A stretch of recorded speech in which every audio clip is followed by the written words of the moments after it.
네, 앞서서는 우리가 협력이라고 하는 것의 의미와 그리고 협력을 방해하는 것이 무엇인가를 살펴보았다면 지금부터는 협력의 긍정적인 효과에 대해서 살펴보도록 하겠습니다. 자, 협력을 하면 어떤 시너지 효과가 있을 수 있나라고 하는 부분으로 생각해 볼 수 있는데요. 첫 번째로 교사의 전문성이라고 이야기할 수 있습니다. 보육교사는 전문성을 위해서 수업을 연구하고 연구 수업들을 위해 노력을 해야 하죠. 개인별 자신이 갖고 있는 정보, 지식, 기술들을 서로 간에 보완하여서 공유한다면 이로써 창의적 그리고 독보적인 교육 활동에 적용을 할 수가 있겠죠. 따라서 이러한 어떤 상호작용 그리고 상호 보완이라고 하는 부분을 통해서 보육의 질을 향상시켜 궁극적으로는 교사의 전문성을 향상시킬 수 있겠습니다. 자, 다음은 문제 해결입니다. 보육교사는 보육과정 내에서 영유아의 학부모 관계에 대해서도 다양한 문제들이 발생하죠. 또 이러한 문제들이 굉장히 빈번하게 일어납니다. 이러한 문제들은 이러한 이론서 또는 학문적인 접근을 통해서는 해결하기가 굉장히 어려운 부분들이 있어요. 따라서 현장 경험이 많은 유능한 선배들에게 이러한 문제들은 어떻게 해결을 해야 되는지 또 선배는 어떻게 해결하였는지에 대한 경험 그리고 정보 노하우들을 물어보고 그들로부터 답을 얻는 경우가 있죠. 즉 이들을 통해서 해결되는 부분들이 굉장히 많을 수 있다라고 이야기할 수 있습니다. 따라서 보육 현장에서 당면하게 되는 다양한 문제들을 해결하는데 보육교사들 간의 상호 협력 시 정말 많은 도움을 받을 수 있는 거죠. 그래서 사실 굉장히 다양한 외부적인 환경들과 보육교사가 연결이 되어 있고 이러다 보니 다양한 문제들을 경험할 수밖에 없죠. 따라서 현장 경험이 많은 유능한 선배들과의 어떤 경험과 정보를 서로 나누다 보면 이러한 어떤 상호작용을 통해서 문제를 해결할 수가 있다라고 하는 부분까지 살펴볼 수가 있습니다. 즉 선배는 그들의 경험과 노하우를 알려주고 또 후배는 그러한 경험과 노하우를 물려받아서 자신의 문제를 해결하고 또 그러한 과정을 지켜보면서 선배는 나도 다음에는 이렇게 해야겠다라고 하는 서로 간에게 중요한 어떤 작용들을 일으킬 수 있다라는 거죠. 그래서 문제 해결력은 훨씬 더 높아질 수 있다. 이것은 협력의 긍정적인 효과이다라고까지 정리해 볼 수 있겠습니다.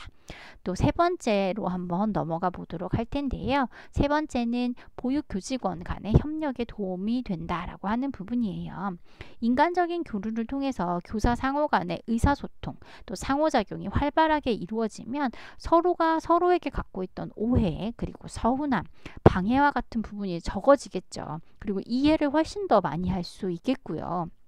이러한 상호작용을 통해서 역동적인 관계를 갖고 일방적이지 않고 쌍방적인 의사소통을 서로 간에 하면서 공공의 목표 지향적인 활동이 촉진되어서 보육의 효과를 도모할 수 있는 것이죠. 즉 교직원 간의 상호작용이 긍정적으로 이루어진다면 또 그들 간의 의사소통이 쌍방으로 이루어진다면 그들이 원래 궁극적으로 추구하고 있던 어떤 공통의 목표 공공의 목표가 훨씬 더 긍정적으로 이루어져서 궁극적으로 보육의 효과를 훨씬 더 긍정적으로 도모할 수 있다까지 정리해 볼 수가 있겠습니다.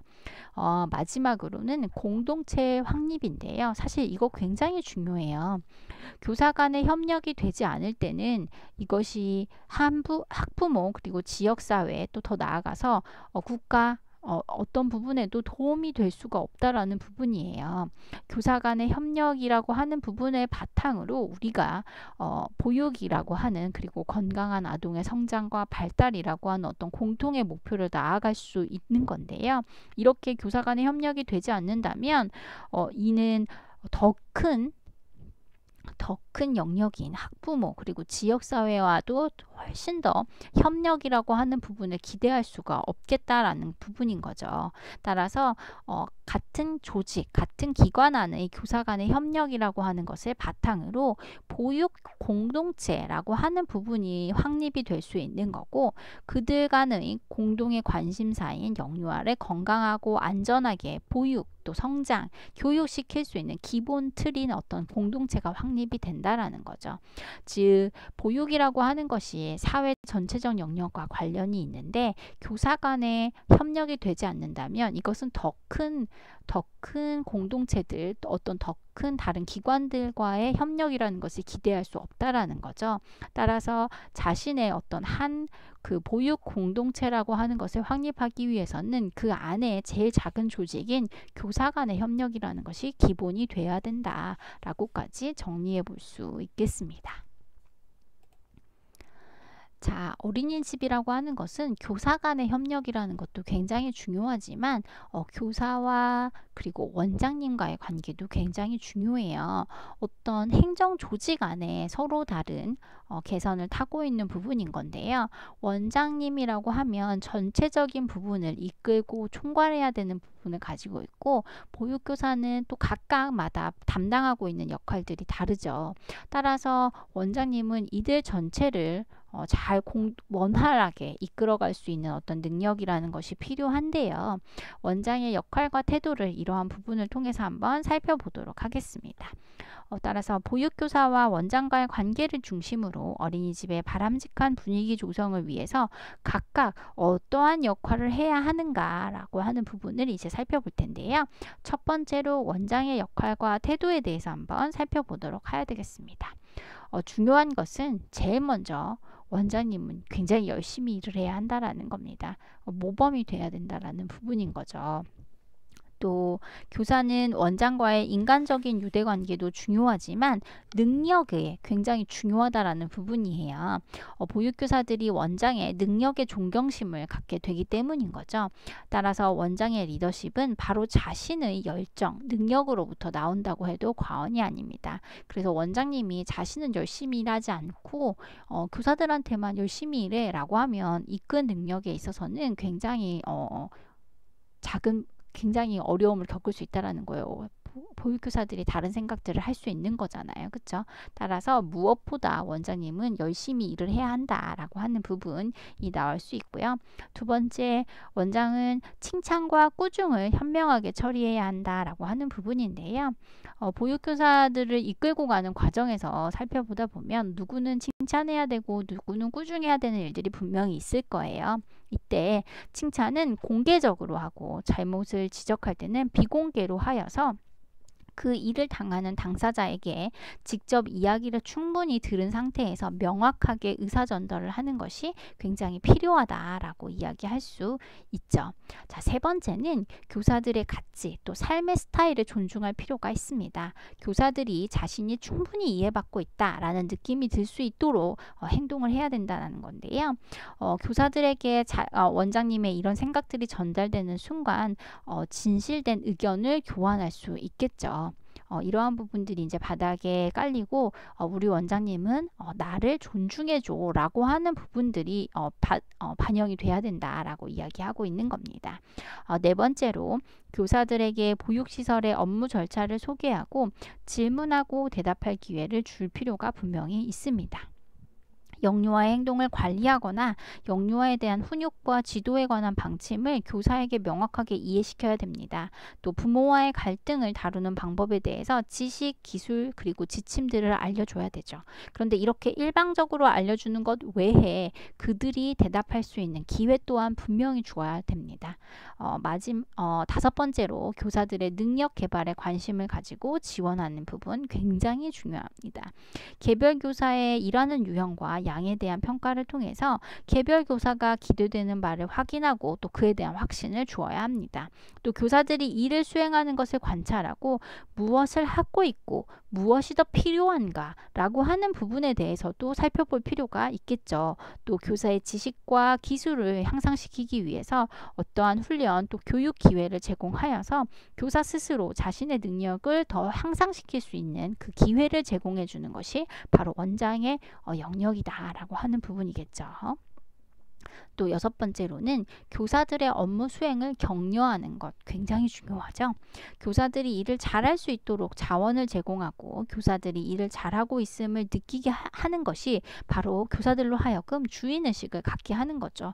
우리 원을 위해서 내가 이만큼 해야 돼. 나는 이 정도는 할 수 있어. 라고 하는 어떤 주인의식. 그냥 어떻게 되거나 말거나 그냥 난 이만큼만 하련다. 라고 하는 마음을 갖게 하는 것과 내가 우리 원을 위해서 정말 이렇게 열심히 할 거야. 라는 마음을 갖게 하는 거는 굉장히 다른 거죠. 결과에 있어서 굉장히 큰 차이를 보일 거예요. 따라서 원장님이 교사들을 얼마나 잘 지켜보고 있고 또 그들이 하는 어떤 결과에 대해서 얼마만큼 지지하고 격려하는지가 굉장히 큰 차이를 보일 거라는 겁니다.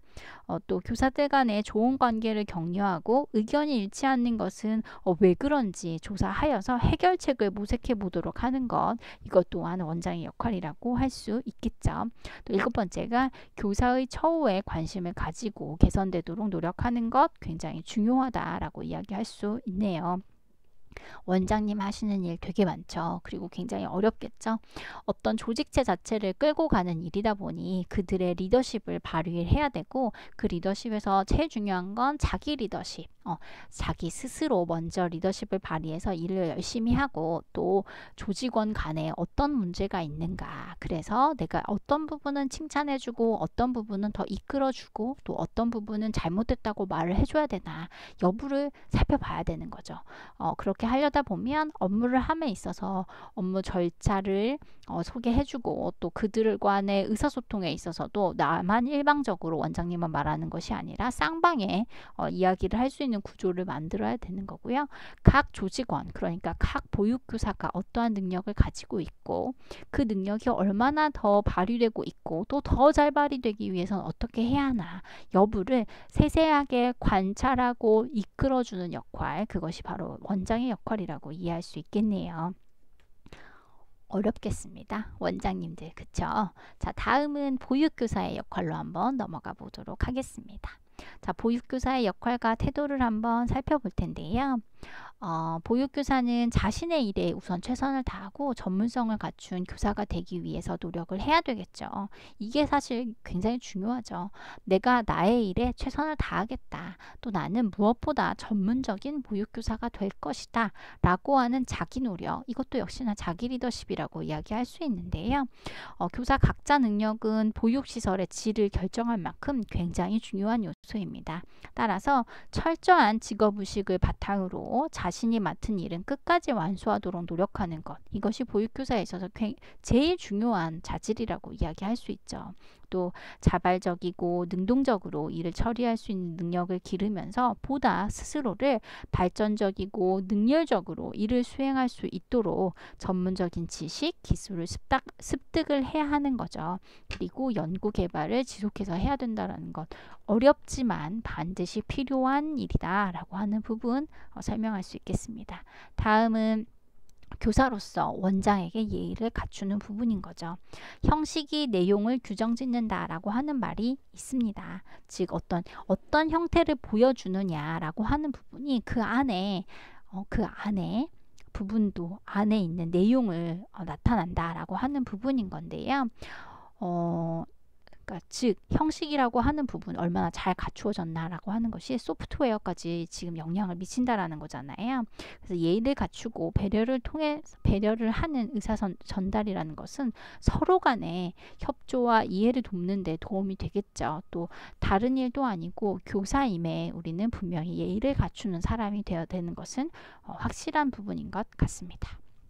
또 세 번째, 맡은 일에 대한 진행 사항과 결과에 대해서 또 성공적으로 수행을 하지 못했다라고 하면 그것은 왜 그런가에 관해서 정확히 그 원인에 대해서 명확하게 보고하고 의논을 해야 되는 거죠. 즉 현재 제가 지금 이런 일을 하고 있어요. 그 일은 여기까지 진행이 되었어요. 또 그 결과는 이래요 라고 하는 부분까지 반드시 정확하게 전달이 돼야 되고, 또 성공적으로 그 결과가 나타나지 않았다면 잘 안 됐어요, 몰라요 이렇게 하는 것이 아니라 이 일은 무엇 때문에 잘 되지 않은 것 같아요. 다음에는 어떻게 하는 것이 좋겠어요? 까지 정리가 되어야 된다라는 거죠. 이게 바로 책임이라고 이야기할 수 있는 부분입니다. 즉 내가 맡은 일에 대해서는 현재 어디까지 진행이 되었고 결과는 이러합니다. 까지 보고서가 정리되면 정말 더 좋겠지만 만약에 보고서까지는 되지 않더라도 정리된 부분을 전달할 수 있어야 되는 거고 또 그 결과가 성공적이지 못하다고 하면 잘 안 됐어요 로 끝날 것이 아니라 도대체 그 원인이 무엇인가에 대해서도 명확하게 보고가 이루어져야 된다라는 부분입니다. 이게 만약 잘 전달되지 않는다면 다음번 같은 일에 대해서 같은 사항에 대해서 문제가 발생했을 시에 이러한 정확한 과정에 대한 부분을 훑어보지 않는다면 다음번에 같은 일이 일어났을 때 또 같은 일이 발생될 가능성이 있다라는 거죠. 따라서 어떤 일을 진행할 때는 그 전, 후, 좌우에 대해서 분명히 보고가 이루어져야 되고 원인에 대해서 또 성공하지 못했다면 왜 그렇게 됐는지까지 정리하는 부분은 반드시 필요한 부분입니다. 이 일을 어떻게 하느냐에 따라서 이 교사가 정말 자기가 맡은 일에 대해서 책임을 잘 지고 있구나 라고 하는 부분에 대한 강력한 인상을 남기게 될 거예요. 따라서 여러분들은 이 부분에 대해서 반드시 별표를 치고 기억해 둘 필요가 있겠습니다. 보육실의 상황에 따라서 상호 지켜야 되는 규칙을 반드시 준수하는 것, 이거는 사실은 기본인 거죠. 규칙의 준수는 교사 개인에 대한 신뢰와 평가의 기본이 됩니다. 따라서 출근이라고 하면 출근 시간이 정해져 있다면 그 출근 시간은 반드시 지켜야 되는 거죠. 이거 다른 말로 근태라고 이야기할 수 있는데요. 이거는 근태라고 하는 것은 equal 성실이라고 하는 부분으로 정리가 될 수 있기 때문에 규칙은 반드시 준수한다 라고 생각하시면 될 것 같아요. 또 스스로 일을 찾아서 하는 교사 굉장히 훌륭한 교사입니다. 내가 만약에 원장님이라면 어떻게 할 것인가, 내가 만약 이 원을 이끌어가는 사람이라면 나는 교사로서 어떻게 해야 되는 건가 라고 하는 보다 넓은 관점에서 생각하는 사람, 굉장히 다른 결과를 나타낼 수 있습니다. 마지막으로 자신이 감당하기 굉장히 어려운 일 맡을 수 있어요. 그랬을 때 어떻게 해야 하는가? 처음부터 안 돼요 라고 말하는 것보다는 열심히 해보고 가능한가 가능하지 않는가를 점검해 보는 것은 반드시 필요하다라는 거죠. 즉 막 되게 어려운 것 같은데 나 안 할래 이렇게 하는 게 아니고 일단 그 일이 나에게 왔다면 해보고 해보는데 무엇이 어려운가 라고 하는 부분을 체크해 봐야 되는 거죠. 즉 시도해보고 또 이것이 정말 나한테 가능하지 않다면 그것은 빨리 다른 사람과 상의하는 것도 필요합니다. 따라서 도전적 정신 그리고 다른 사람과 이것을 의논하는 것 그리고 책임감 이러한 부분들로 정리해 볼 수 있겠습니다. 그래서 원장님 또는 주임 교사들과 한번 의논을 해보고 또 주변에 필요한 것들은 무엇인가 라고 하는 부분들을 살펴보아서 그러한 물적, 인적 자원을 활용하여서 마지막까지 책임을 진다면 정말 좋겠지만 만약에 되지 않는다면 주변과 상의를 해보고 무엇 때문에 어려움을 겪는지 이것을 해결해 나가는 과정 또한 분명히 중요한 과정일 겁니다. 지금까지 보육교사의 역할과 태도에 대해서 살펴보았습니다.